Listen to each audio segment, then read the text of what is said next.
I can't believe we pulled another all-nighter, I said, stretching my arms as the city lights flickered outside the glass walls. You realize normal people sleep, right? Ethan chuckled, his blue eyes fixed on his laptop. Normal people don't build revolutions, Emily. You and I, we're going to change the world. He said it like a promise, the kind that made my heart forget every warning my brain whispered. I smiled anyway. Changing the world is fine, but maybe you could change the coffee filter once in a while. It smells like burnt hope. He laughed again, that smooth, confident sound that made everyone trust him. You complain, but you'd stay here even if I didn't pay you. Pay me? I leaned on his desk. You mean those magical equity shares that still exist only in your Google Drive? Patience, my dear co-founder. He finally looked up, eyes glinting. When this company hits Series A, those shares will be worth more than gold. I wanted to believe him, and I did. Back then, Ethan could make anyone believe anything. Clara's voice broke our rhythm. Did someone mention gold? Because I'll gladly take mine in coffee form. I turned to see her at the doorway, holding 2 cups and that ever-perfect grin. Clara had been my best friend since college, the kind who hugged tight but always seemed to calculate how long to hold you. Still alive, huh? I teased. Did you even sleep? Sleep is for people who don't have rent due, she said, sliding 1 cup to Ethan. Here, triple shot, just how you like it. He smiled. You're a lifesaver. My stomach twisted, though I didn't know why. Maybe it was how easily their eyes met. Maybe it was how her voice softened when she spoke to him. I shook it off. So, Clara said, sitting across from me, how's the investor hunt going? You two still courting Mr. Collins? Ethan nodded. He's close to signing. I just need to finalize the demo. Finalizing? I repeated. Like how we've been finalizing for 3 weeks? Ethan shot me a quick glare. It's called polishing. You rush it, you ruin it. Clara laughed lightly. Don't fight, you two sound married. Ethan smirked. Well, we practically are, or just without the benefits. I tried to laugh, but it came out weak. Right, except I'm the one paying half the rent. He grinned, leaned back and said, Then you're already the better half. Clara's gaze flickered between us, sharp, curious. You guys really make a great team, she said. You always did. Her tone was friendly, but something in it stung. I brushed it away and turned back to my screen. We should finalize the pitch deck tonight. If Mr. Collins invests, it'll change everything. Ethan sighed. Everything's already changing. Don't worry so much. I worry because I care, I said quietly. I've given everything to this. He looked at me then, really looked, but his eyes didn't soften. They studied, calculated. Emily, he said almost kindly, don't confuse loyalty with ownership. This company isn't about you or me. It's about the idea. I know that, I whispered, but somehow it felt like he'd just drawn a line I hadn't seen before. Clara cleared her throat. Well, I'll leave you geniuses to your geniusing. She gathered her things and flashed me a smile. Let me know if you need help with anything, Em. You always forget to ask. Sure, I said. Thanks. When she left, the room felt heavier. Ethan typed in silence for a while, then closed his laptop. You think she's helping too much? He asked suddenly. What do you mean? Clara, she's been around a lot lately. She's my friend, and she believes in us. Maybe she believes in something else. The words hit oddly. What's that supposed to mean? He shrugged. Forget it. I'm just tired. I wanted to press him, but his tone told me not to. Instead, I nodded. Fine, let's call it a night. He smiled faintly. You're amazing, Emily, you know that? Sometimes, I said, forcing a grin. Mostly when I'm awake at 2 a.m. fixing your code. He chuckled but didn't answer. We packed up in silence. As I reached for my coat, my phone buzzed. It was Clara. Made it home safe. Don't overwork. Tell Ethan goodnight for me. I showed him the text. She says goodnight. He didn't look up. Tell her I said the same. Simple words, but the way he said them made me pause. There was something too casual, too familiar. I brushed it off again. I was tired, overthinking, paranoid maybe. But as I turned to leave, I heard his phone vibrate on the desk. He didn't move to check it, just stared blankly at the dark screen. Not answering? I asked. Spam, probably, he muttered. But when he stood and walked to the window, his reflection in the glass betrayed him. The smallest smirk, gone as quickly as it came. Good night, Ethan, I said softly. Night, Emily, I stepped out into the hallway, the lights humming above me. My heart was still fluttering from exhaustion and doubt. Then I heard it, faint, from inside his office. His voice. Low, careful. Yeah. She didn't suspect a thing. My hand froze on the doorframe.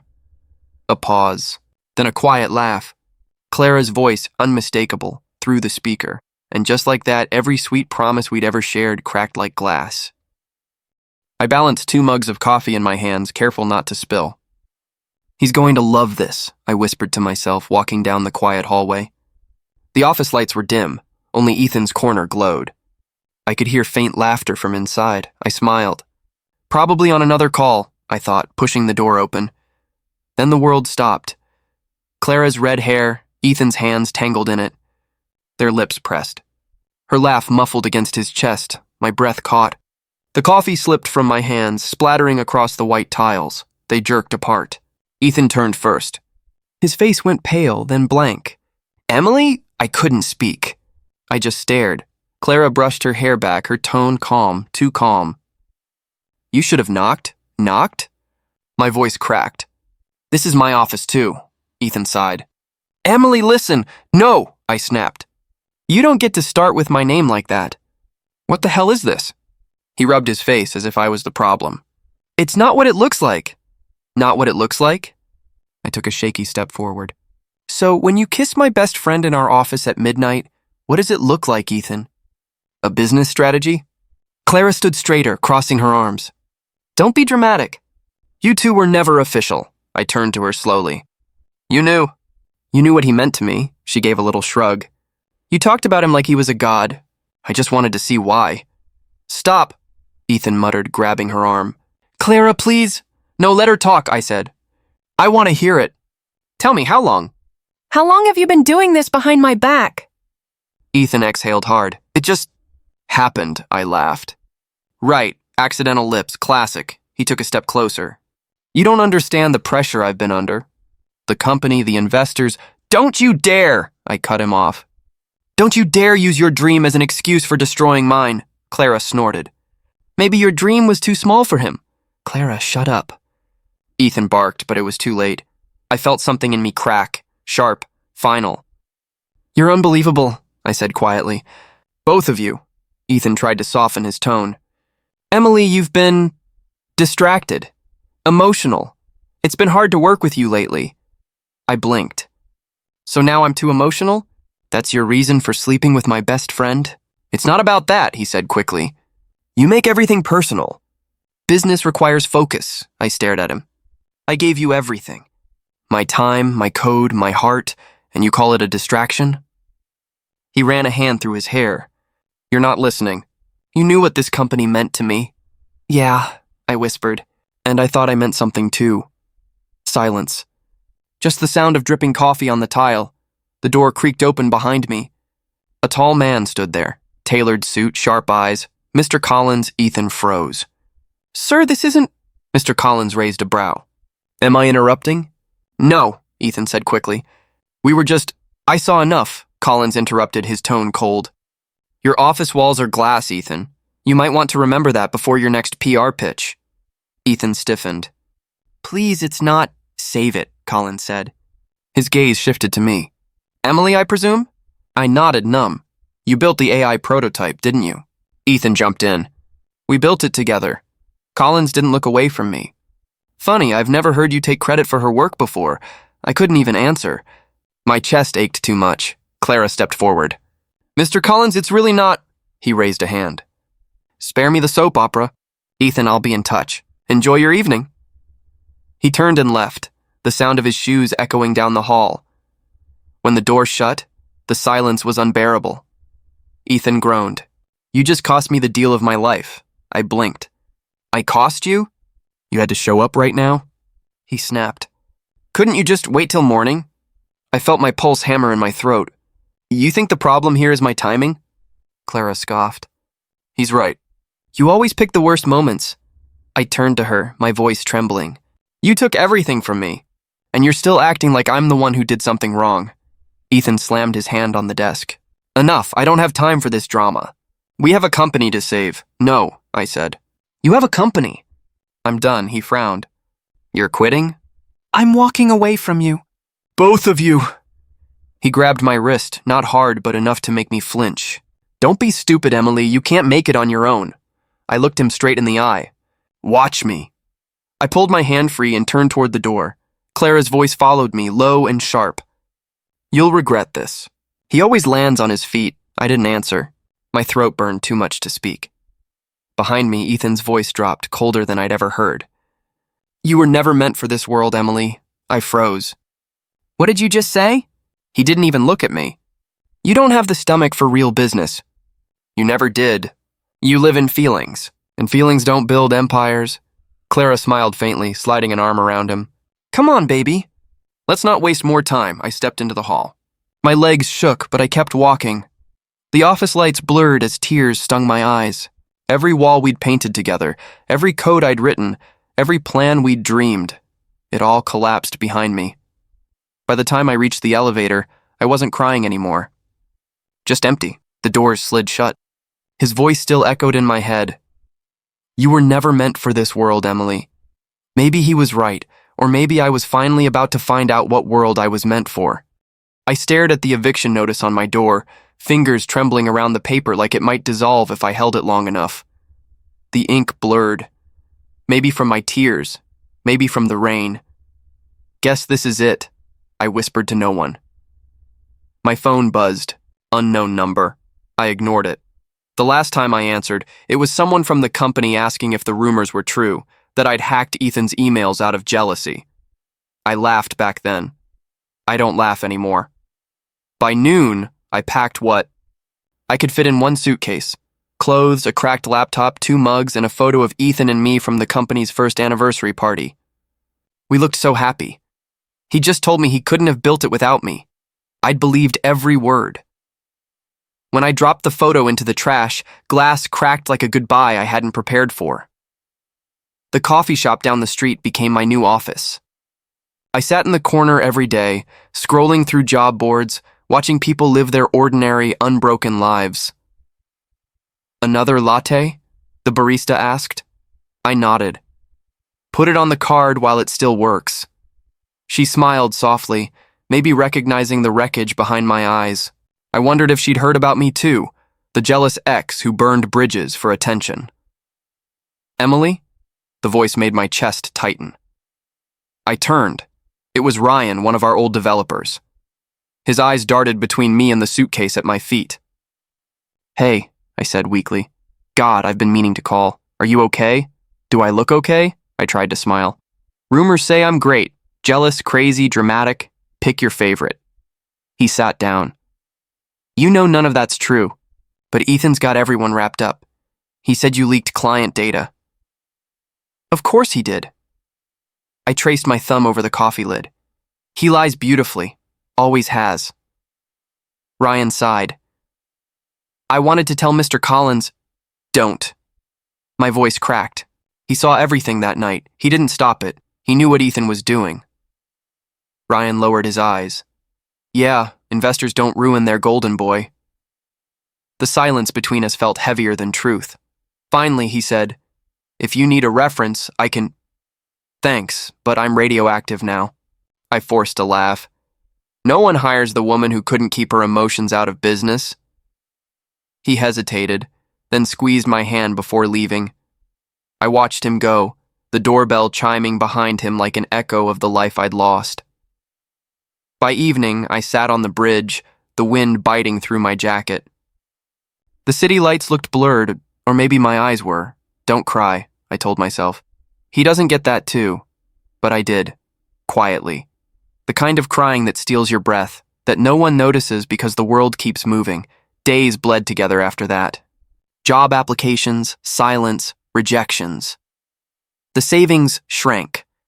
Pride was all I had left, and even that felt borrowed. Sometimes I'd open my inbox and scroll past his old emails, the ones signed, "Couldn't do this without you." I used to smile reading them. Now they felt like drafts from another dimension. I started talking to myself, not in madness, but in self-preservation. You'll get through this, I'd whisper.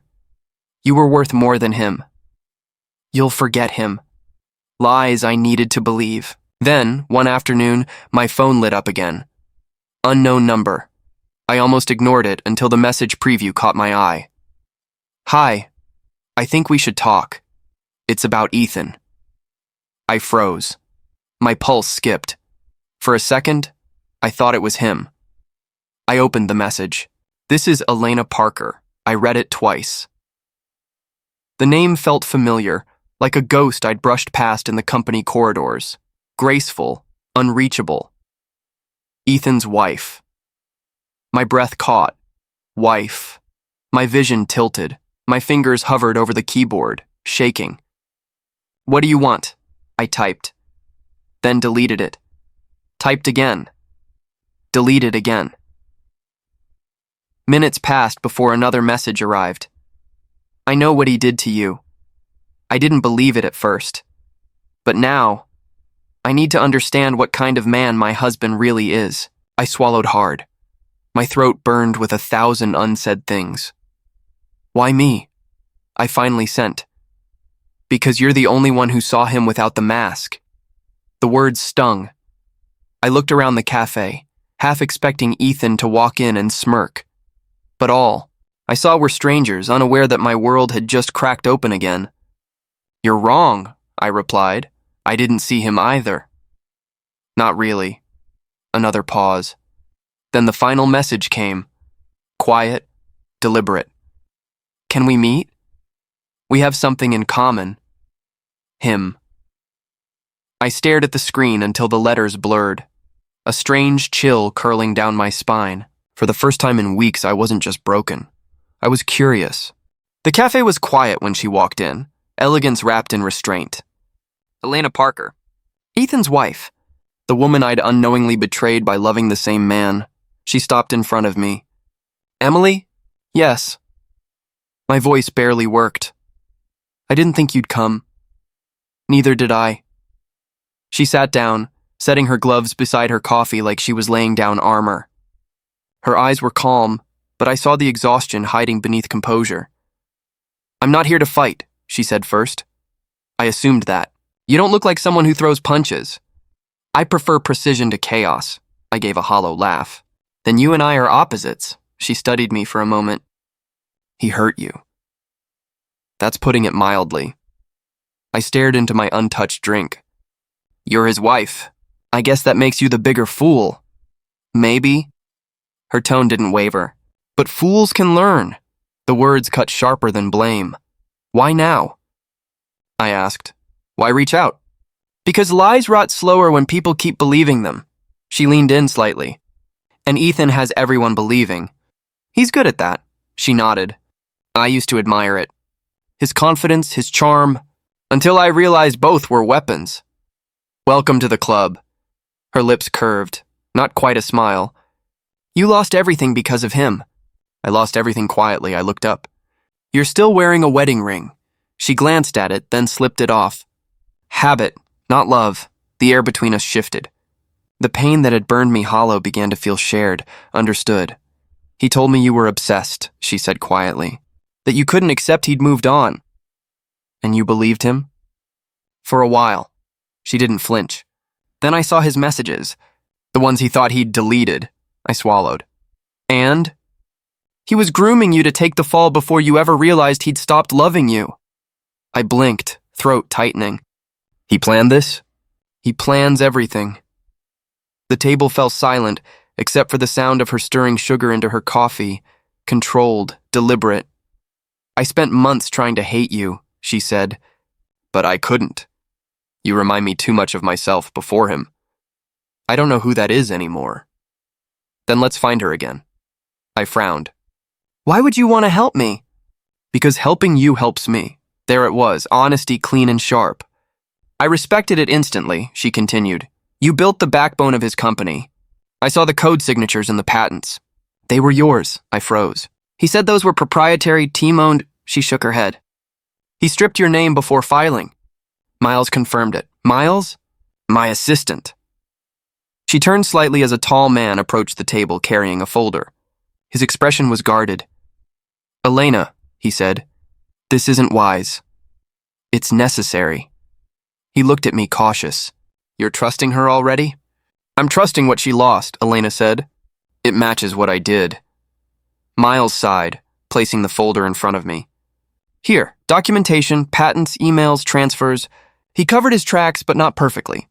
I flipped through the pages. My heart pounded with every signature, every stolen credit line. He really erased me. Yes, Elena said softly. But we can rewrite the story. I looked between them. You're serious about this? Completely. What are you planning? Something that requires your brilliance, she said. You built the foundation. Build it again, without him this time. You're talking about a new company. A competing firm, she confirmed. He took your talent and my money. Let's take both back, Miles frowned. Revenge isn't a business plan. It's motivation, she replied. I couldn't help it. I laughed. For the first time in weeks, it didn't sound broken. You're unbelievable. I've been called worse. What makes you think I can do it? Elena leaned forward. Because I've read your work. You don't just code, you create systems people trust. Ethan corrupted that. You can fix it. I stared at her, at the calm fire behind her eyes. You're asking me to go to war. She sipped her coffee. I'm asking you to reclaim what's yours. My mind spun.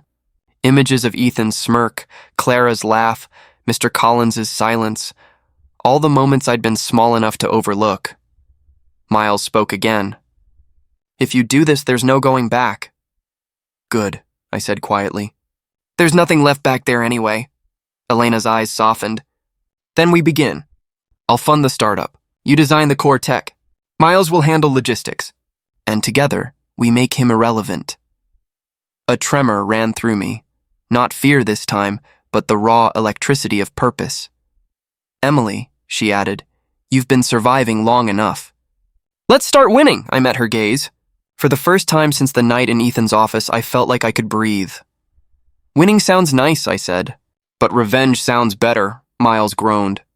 You two are going to destroy him, aren't you? Elena's expression didn't change. Not destroy, replace. I looked down at my hands, then back at her.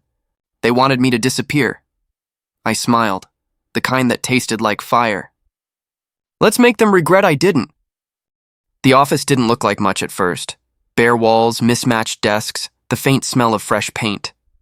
But to me it felt like rebirth. Phoenix Labs, my second chance. Our revenge wrapped in innovation.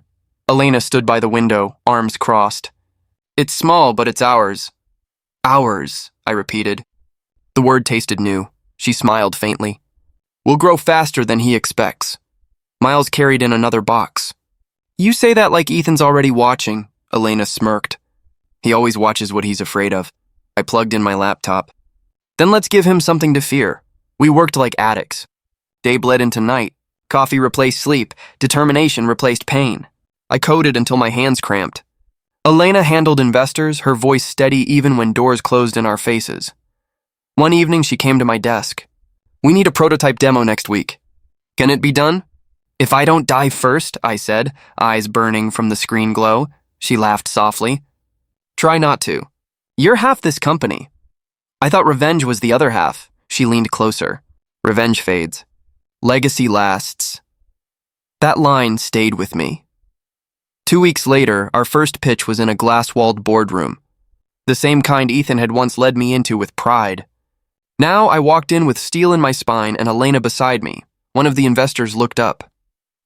Phoenix Labs, right? Interesting name, Elena answered smoothly. We believe in rebuilding stronger from destruction, I added, and in making technology that doesn't exploit trust or people. Their curiosity deepened. The pitch went smoothly. When it ended, one investor, Mr. Collins, lingered behind. Ethan's old investor, he approached us. Emily, isn't it? I remember you from Nexus, I forced a polite smile. I remember you too, Mr. Collins. He studied me. You've built something impressive here. Elena spoke before I could. We're not competing with Nexus. We're correcting what it broke. He nodded slowly. Then you'll do well. When he left, Elena whispered, He's going to tell Ethan. I hope he does. That night, while we celebrated the small victory with takeout noodles and cheap champagne, my phone buzzed. A message from an unknown number. Cute name. Too bad it'll burn like the last one. Ethan. I stared at the screen, the words shaking something inside me. Elena glanced at me. Him? Yeah. Then we're on the right track. We pushed harder. Each rejection fueled me. Each small success stitched my confidence back together. One afternoon, while debugging, I heard a voice behind me. That's clever, but your algorithm will bottleneck under high traffic. I turned to see a man leaning over my monitor. Tall, messy hair, glasses slipping down his nose, and the kind of grin that didn't try too hard. Excuse me? He pointed at the code. Here, you're routing too many queries through a single channel. Split the load. You'll gain 40% efficiency, I frowned. Who are you? Liam, your new hire. Miles sent me, I blinked. You're a coder?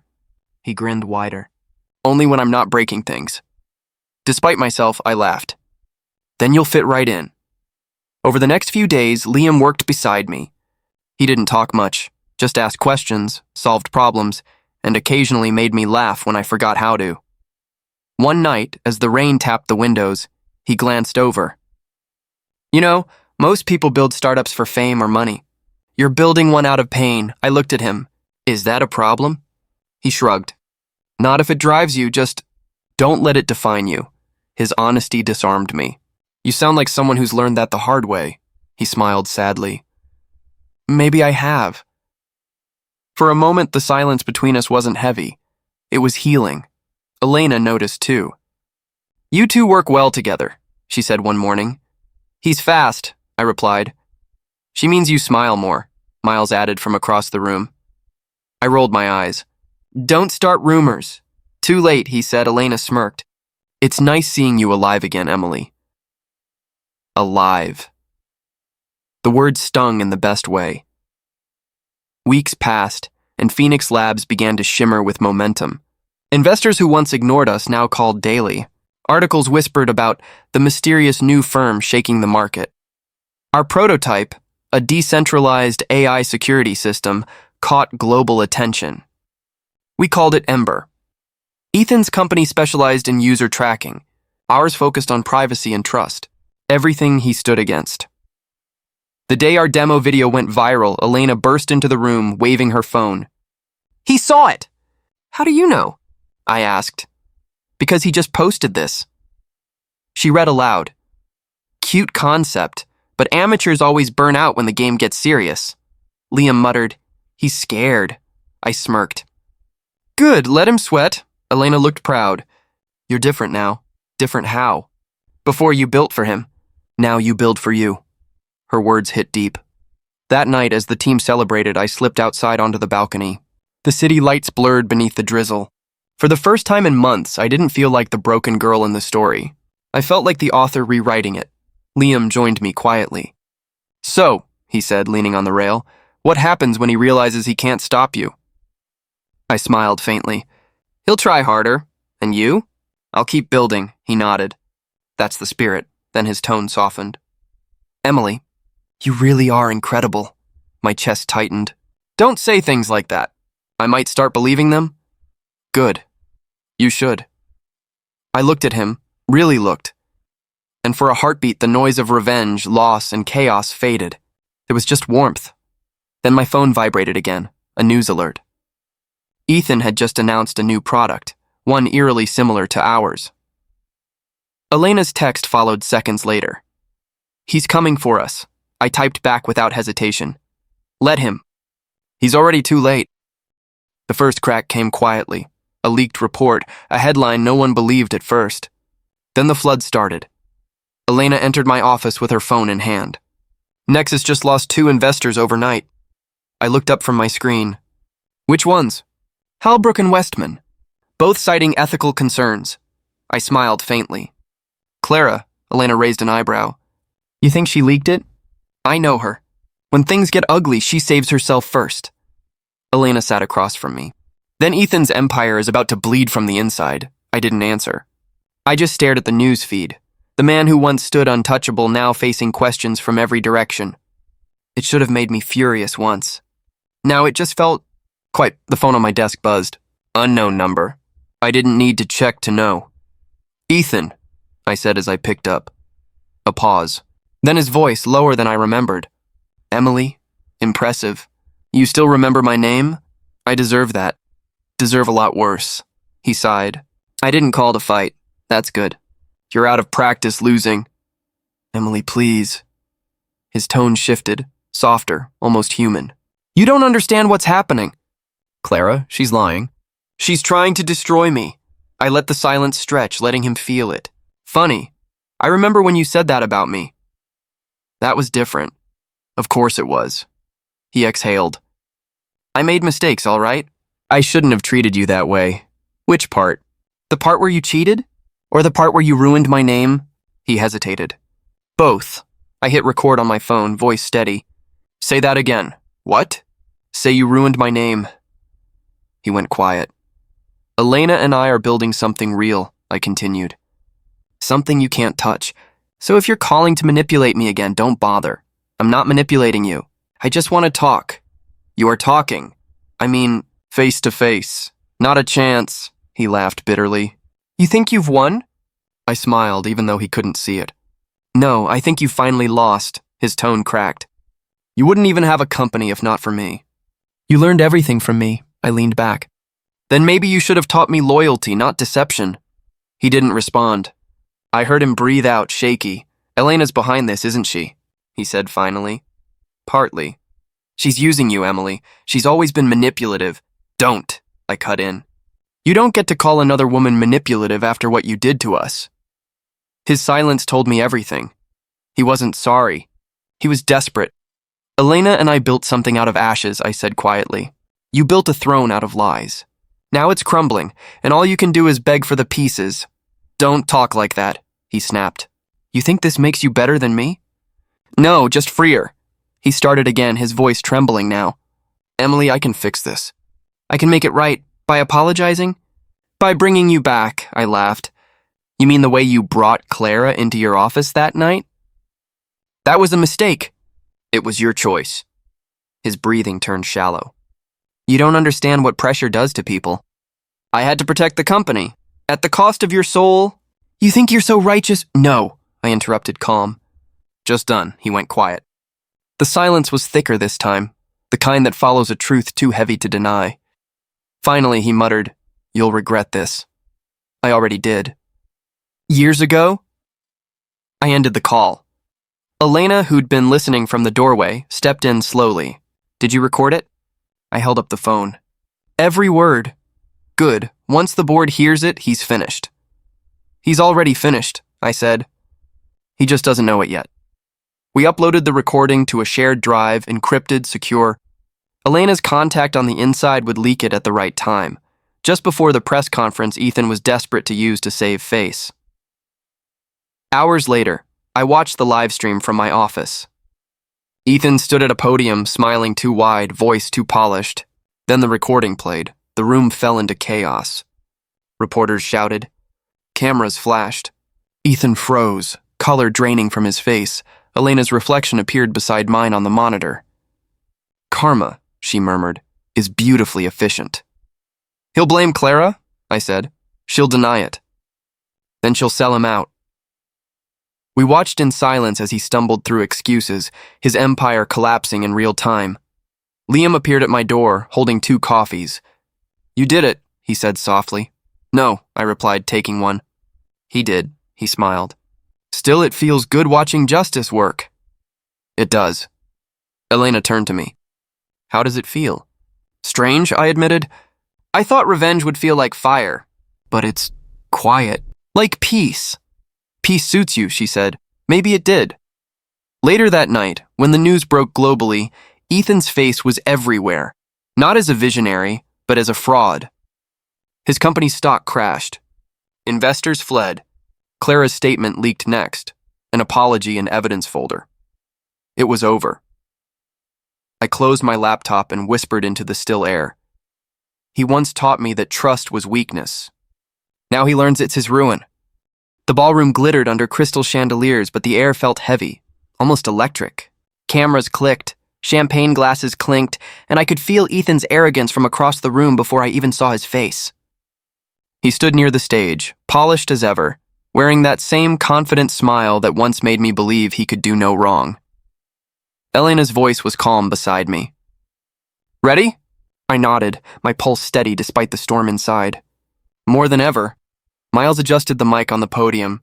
Ladies and gentlemen, thank you for attending the annual Tech Futures Gala. Tonight's highlight, Ethan Gray's keynote on innovation. Ethan stepped up, charming as usual. We've built this company from dreams and sleepless nights, he said, voice smooth. And we'll keep shaping the future, together. I almost laughed. Together. The word tasted bitter. When the applause faded, Elena took a step forward. Actually, she said into the microphone, her tone slicing through the noise, there's someone else who deserves the spotlight tonight. All eyes turned to her. Ethan froze. Elena? What are you doing? Finishing what you started, she said coolly. Emily? My heels clicked against the marble floor as I approached the stage. Every whisper in the room grew sharper, feeding off tension. Ethan's smile faltered when he saw me.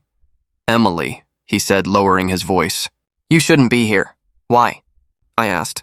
Afraid I'll ruin your fairy tale? He forced a laugh. You're still bitter. That's what this is about? No, I said. This is about truth.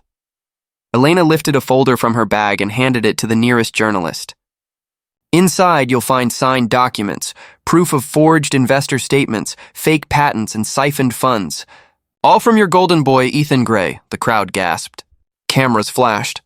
Ethan's hand twitched at his tie. This is absurd. She's lying. Lying! Elena raised a brow. Then explain why your own assistant forwarded us these copies. Or why Clara transferred money from the same dummy accounts. Clara's voice cracked from the front row. You said no one would find out. Ethan turned on her instantly. You were supposed to delete those files. I did what you asked, she shouted, trembling. You said it was for the company. You're pathetic, he snapped. You always were. Enough, I said, stepping closer. Do you hear yourself, Ethan? You blame everyone, me, her, even the people who believed in you. You built your empire on deceit, and now you're watching it crumble. He laughed bitterly. You think you're some kind of hero now? You wouldn't even exist in this industry if it wasn't for me. I met his gaze steadily. You're right. You made me believe I was small. You made me doubt every idea, every instinct. But you also made me stronger. Because when you tore me apart, I learned how to rebuild. Clara sobbed quietly. Ethan, please, say something. He turned to her, fury flaring. You ruined me, she shouted back, desperate. You ruined us. You said you loved me. He sneered. Love? Don't flatter yourself. You were a distraction. The crowd fell silent. Every word echoed off the walls like a verdict. Elena crossed her arms, eyes cold. Congratulations, Ethan. You've managed to destroy yourself better than we ever could. A reporter raised his hand hesitantly. Miss Parker, Miss Davis, what happens now? Elena gave a faint smile. Justice. The authorities already have copies of these files. Consider this Ethan's farewell speech. Ethan lunged forward, grabbing the mic. You can't do this. You have no proof that'll hold. I spoke softly, but my voice carried. We have your confession. Miles pressed a button on his tablet, and Ethan's recorded voice played through the speakers. I just need to move a few numbers around. No one will notice. Emily's too emotional to understand business. His own arrogance filled the hall. Ethan's face drained of color. Gasps turned into murmurs. Investors whispered among themselves, stepping away from him like he was contagious. Security guards began to move closer. Clara stumbled toward me, eyes red. Emily, I didn't mean for it to go this far. He promised. Stop, I said quietly. You made your choice. I made mine. She shook her head, breaking down. I thought he loved me. He doesn't love anyone, I said. He only uses people until they're empty. Ethan looked at me, voice shaking. You think you've won? I don't need to win, I said. I just needed you to see what you did to me. What you did to all of us, he scoffed. You'll never be me. Thank God for that. Police officers entered the hall, badges glinting under the lights. Ethan Gray, one of them said firmly, you're under investigation for fraud and document falsification. You need to come with us. Ethan tried to resist. You don't understand. I built everything. Elena looked at him coldly. No, you stole everything. As they pulled him away, his eyes found mine one last time. For the first time, I saw fear instead of pride. Emily, he muttered, almost pleading, please tell them I didn't mean it. I stared at him, heart steady. You once told me trust was weakness. Now you learn it's your ruin. The cameras caught every word. When the doors closed behind him, silence settled. Thick, final, cleansing. Clara collapsed into a chair, sobbing quietly. Elena exhaled slowly beside me, her hand brushing mine.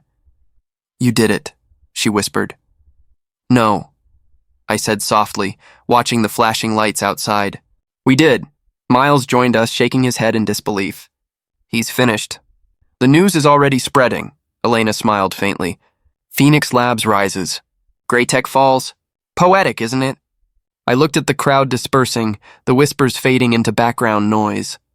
"I thought revenge would feel like fire," I said. "But it feels like quiet," Elena nodded. "That's peace." I glanced toward the stage one last time, the spot where Ethan's empire had cracked. "He thought he broke me," I murmured, "but all he did was teach me how to stand taller." The applause that followed wasn't loud. It was respectful, almost reverent. I felt every beat of it sink into me like closure long overdue. As the lights dimmed, I whispered to Elena, "Let's go home. We have an empire to build." The morning sun hit the glass walls of Phoenix Labs, flooding the office with gold. For once, the light didn't feel harsh. It felt like peace. I stood by the window, coffee in hand, watching the city move below, alive and loud, but I was no longer part of its chaos. Elena's voice broke my thoughts. "You're staring again," I smiled. "I still can't believe it's real." She walked beside me, dressed in her usual white suit, calm and sharp. "You earned this, Emily, every inch of it." I turned to her. "No, we did," she chuckled softly. "You sound like me now." "I learned from the best." She raised a brow. "Flattery? At this hour?" "Just truth." Her eyes softened. "Do you ever think about him?" I hesitated. "Sometimes. Not like before. It's strange. I don't hate him anymore." "Good," she said quietly. "Hate chains you to the past. We've broken enough chains." I nodded, my reflection in the glass meeting my eyes. Stronger, calmer, unfamiliar, but finally mine. Liam appeared from the lab, sleeves rolled, coffee mugs in hand. "2 cappuccinos, one dangerously sweet," I laughed. "That one's mine." "Of course it is," he said, handing it to me. "You look like someone who hasn't slept." "I've been reviewing the new prototype reports," I said. "You outdid yourself again," he shrugged modestly. "Team effort," Elena grinned. "I like him." "He knows how to deflect praise properly," Liam smirked. "You taught her well then." We all laughed, the sound filling the space once built on ambition and revenge, but now filled with something gentler, belonging. Miles entered with his tablet. "Investors are thrilled. Phoenix Labs officially overtook Greytech's market share this quarter." Elena's lips curved. "So the Phoenix finally flies," Miles nodded. "Ethan filed for bankruptcy last week. His assets are frozen." I felt an odd silence inside me, not joy, not pity, just closure. "What about Clara?" "She left the city," Miles said. "No one's heard from her." Elena folded her arms. "They both had everything, and they threw it away," I sighed. "Maybe they needed to fall." Liam looked at me carefully. "And you?" "I needed to break," I said softly, "to find out I could rebuild." He smiled. "You did more than rebuild. You created something new." Elena clapped her hands lightly. "Enough philosophy. We have a board meeting at 11, I groaned. "Don't remind me," she laughed. "Power doesn't rest, my dear. You wanted an empire. Now you have one." "I wanted peace," I corrected. "The empire just came with it." Her eyes softened with pride. "Then keep both." She walked out with Miles, leaving me and Liam in the quiet hum of machines and sunlight. He leaned against my desk. "You really don't miss it?" "The old days?" I turned toward him. "I miss who I thought I was back then, naive, hopeful. But I love who I am now more." He studied me for a moment. "You've changed." "I had to." He smiled faintly. "Good change." "Thank you," I said, and meant it. For a moment, the silence felt warm, not awkward, not heavy, just alive. He gestured toward the logo glowing on the wall, a golden phoenix with wings stretched wide. "You named it perfectly. Elena's idea," I said. "But it fits. Phoenixes don't rise easy, and they burn first." "And you did," he said quietly. I laughed softly. "You make it sound poetic." "It is poetic," he replied. You were ashes once. Now look at you. I looked at him, really looked. Kind eyes, steady presence, nothing like the chaos I'd once loved. Maybe rising isn't the hard part, I said. Maybe it's believing you deserve to fly again, he smiled. You do. Outside, the city glimmered. The same city that once watched me fall now watched me rise. Elena's laughter echoed from the hallway, followed by Miles's dry sarcasm. It sounded like home. I turned back to the window, watching the reflection of our logo shimmer against the glass. Do you know what's funny? I said. What? Liam asked. I used to think revenge would heal me, but it wasn't revenge that did it. It was purpose, people, faith in myself again. He nodded. That's what real rebuilding looks like. I smiled, sipping my coffee. They thought they broke me, but they built my beginning.